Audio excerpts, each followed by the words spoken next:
brought to you by Nova शुद्ध घी। जब जब खाए दिल खुश हो जाए, सदियों का नोवा शुद्ध देसी घी, सपना स्वस्थ भारत का। I love घी।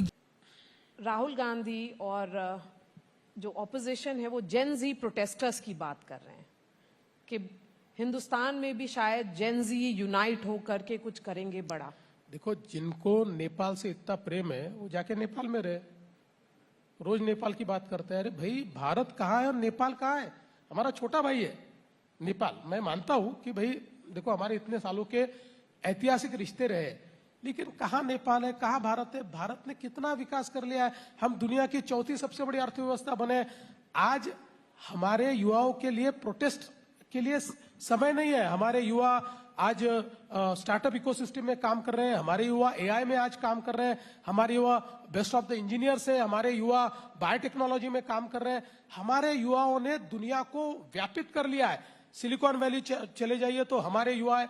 तो मैं ये मानता हूं कि हमारी जेनजी जो है ना, इसका विचार ही अलग है। हमारी जेनजी ये कोई नेपाल की तरह कोई मतलब विचार करके काम करने वाली जेनजी नहीं है।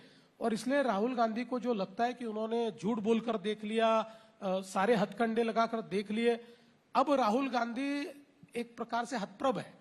और इसलिए उनको लगता है कोई तो आएगा, कोई तो इस सरकार के खिलाफ कुछ करेगा, कोई तो इस सरकार को हटाएगा।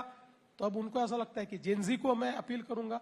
लेकिन जेनजी के लिए, इस भारत के जेनजी के लिए राहुल गांधी की अहमियत क्या है, ये मैं नेशनल टीवी पे नहीं बोलना चाहता। लेकिन जेनजी दो प्रकार के हैं और महाराष्ट्र में हम देख रहे हैं कि दो प्रकार के जेनजी दिखाई देते हैं। एक जेनजी जिसकी हमने जिनकी तस्वीर दिखाई हमने, उनके समर्थक जो आए थे यहाँ पर, मुंबई में आए थे, और जिस तरीके की तस्वीरें हमने उस वक्त देखी थी, हाईकोर्ट को इंटरवीन करना पड़ा, उनको कहना पड़ा उसके बारे में।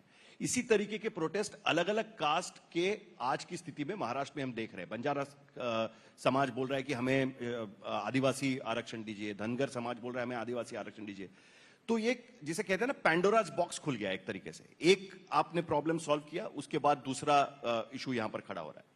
इसे आप किस तरीके से देखते हैं? और बड़ी इंटरेस्टिंग सी बात है कि हाल ही में उत्तर प्रदेश सरकार ने फैसला लिया है कि कास्ट बेस्ड रैलीज और पॉलिटिकल एजिटेशंस पर पाबंदी लगा दी है उन्होंने। क्या आपको लगता है कि महाराष्ट्र में आप ये स्थिति आ गई है आज की स्थिति में, या इसे अलग तरीके से देखा जाए? मैं नहीं मानता कि ऐसी कोई पाबंदी लगाने की आवश्यकता है। देखिए, क्या होता है कि अलग अलग समाज जो होते हैं, समाज अपनी आइडेंटिटी ढूंढते हैं। एक आइडेंटिटी का पॉलिटिक्स होता है। हमारे समाज को कितनी अहमियत मिलती है, ये एक विषय होता है।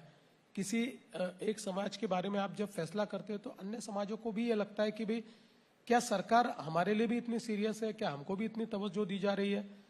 तो ये कोई भी इसमें से मांग आज आई हुई नहीं है।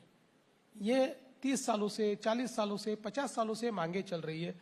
इसमें कुछ जगह पर कॉन्स्टिट्यूशनल प्रॉब्लम्स है, कुछ जगह पर लीगल उसमें इम्पेडिमेंट्स है।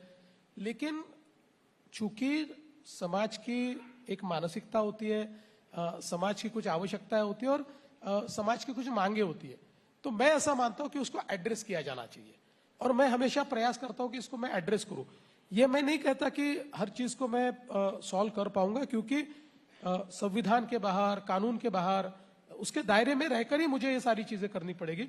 बट मेरा अपना मानना है कि इसके बावजूद एक बहुत बड़ा लार्जर इस प्रकार का एक हमारे नागरिक है कि जिनको इससे ज्यादा इंटरेस्ट, जो विकास है, जो अलग अलग प्रकार से हम लोग आगे बढ़ने की कोशिश कर रहे हैं, उसमें उनको ज्यादा इंटरेस्ट है। इसलिए ये जो कोई आंदोलन होते हैं, इनको 100% रिप्रेजेंटेटिव समझना या रिप्रेजेंटेशन समझना, ये गलत है।